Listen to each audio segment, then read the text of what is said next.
What's up, what's up? This is Ruby, and you're listening to Radio Mapinduzi live on FTC Radio. Hey Wagwan, this is Asom Gavi and you're listening to Radio Mapinduzi live on FTC Radio.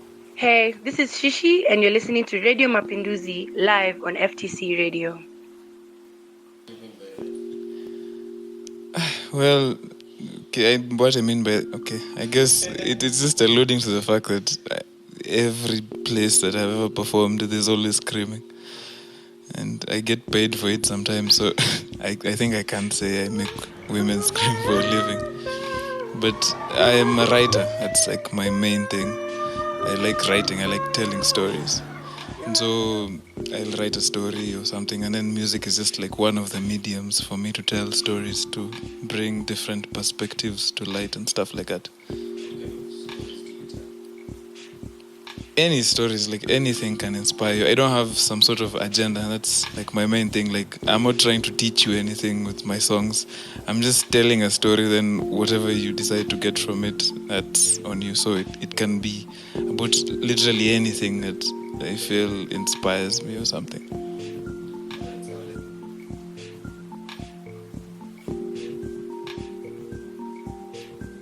Yeah, that's the main object. Like, you have to feel some, because music is not about how good a singer you are, how good a, because you'll find artists that like, say, people like me, other people like me will be like like when they listen to trap, for example, like, this is just a drum, a bass, like a hi-hat. It's so simple, and then some tiny melody, and then you can't even hear what this guy is saying, but it's making people feel something, because people are actually drawn towards when they feel like you're inspired, like when there's a feeling to it.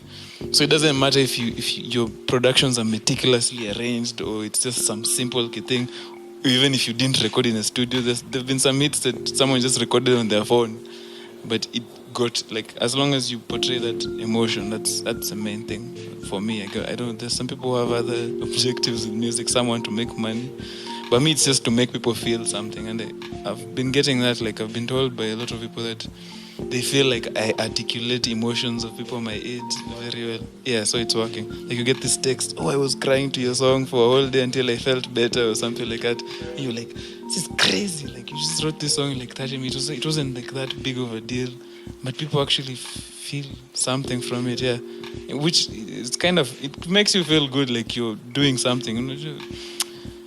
Hits are nice, but then songs can become hits and then people just forget them. But if you enter someone's life, like someone tells you, this baby was conceived while your song was playing, or when I graduated I played your song, I guess that's the thing. That's the good thing about being an artist.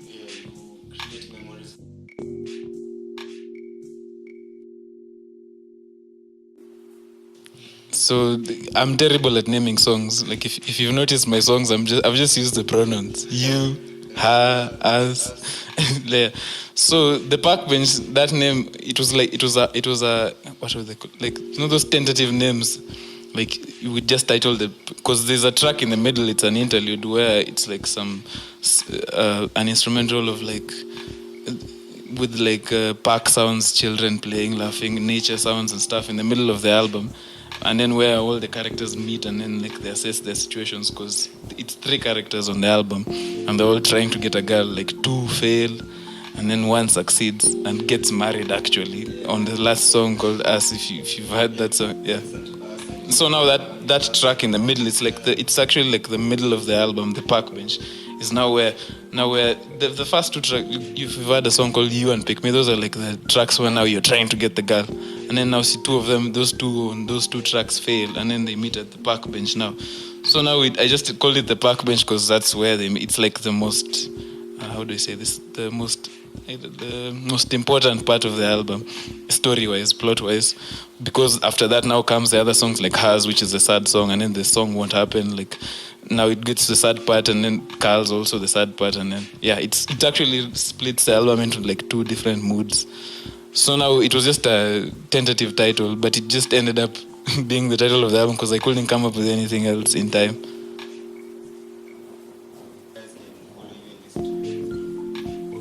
Wait, do I look at the camera? Okay.